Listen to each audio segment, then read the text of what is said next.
Welcome back to Great Day St. Louis. Is there somebody in your life that expects you to be able to read their mind? Could be a boss, a friend, a family member. They expect you to know what they want and what they need. And even if they don't express it well, if you don't meet those expectations, then they lash out. And it's so frustrating.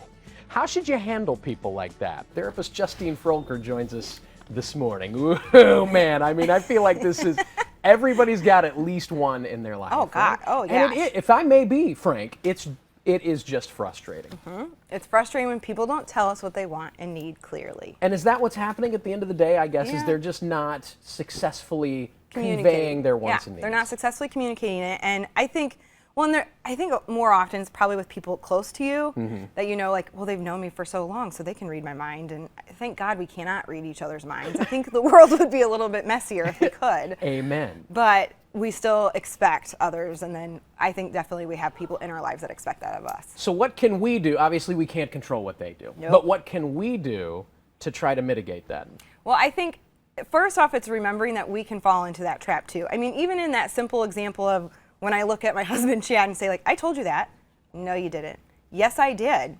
No, you didn't. And then you have that clarity of, well, I told you in my mind, and you have known me for over 10 years, and you should know, like, we all But we're we guys, do that. Justine, we don't work that I'm way. a therapist, I know. Yeah, We cannot yeah. read each other's minds. But I think the biggest thing is to kind of, it's to model it ourselves, ask for what we want and need, and also to kind of compassionately call them out when you're feeling that. And the famous, it's using the I language. That's not anything new, I language. Like, I am sorry I didn't understand. I'm sorry I upset you. For my clarification, next time could you be a little bit more clear? You know, like making it about you. So then don't their start the defenses don't go sentence up. with you. Don't start Because by then your saying, defense goes up and you don't hear clear, it. You, because Right. then, yeah, okay, I Yeah. get that. They Yep. put up some walls. They feel like they're being attacked. Exactly. Like, that defense goes up and they're not going to hear anything. So there comes a point where modeling, as you said, because you're right, we want to make sure we're not the ones doing it too. Where modeling maybe just isn't getting the job done. So Yeah. you kind of have to take it head on, don't you? And you confront them in a compassionate way. But I think it's okay also to kind of say, it's frustrating for me because I'm feeling like you expect me to read your mind and know exactly what you want and need, and I need more clarification Yeah. for that. And so, like, completely okay with that kind of calling them out in a compassionate way to then say, this is frustrating for me and I'm not succeeding, especially when it's in case of a boss. I'm doing things wrong, but I don't feel like I have good clarification of it. I need more feedback from you. And you're still, ask for that. And you're still getting your hand slapped for it, which makes us Right. which just Even kicks more the frustration. frustrating. Yeah, Exactly. I get it. And Exactly. she's good, isn't she? That was like 3.5 minutes. You solved the world's problem.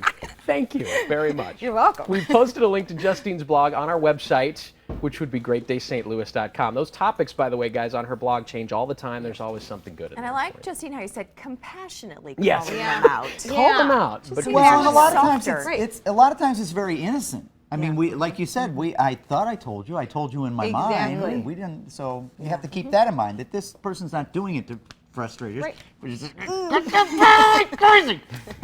little pent-up anger there, Justine. Thank you.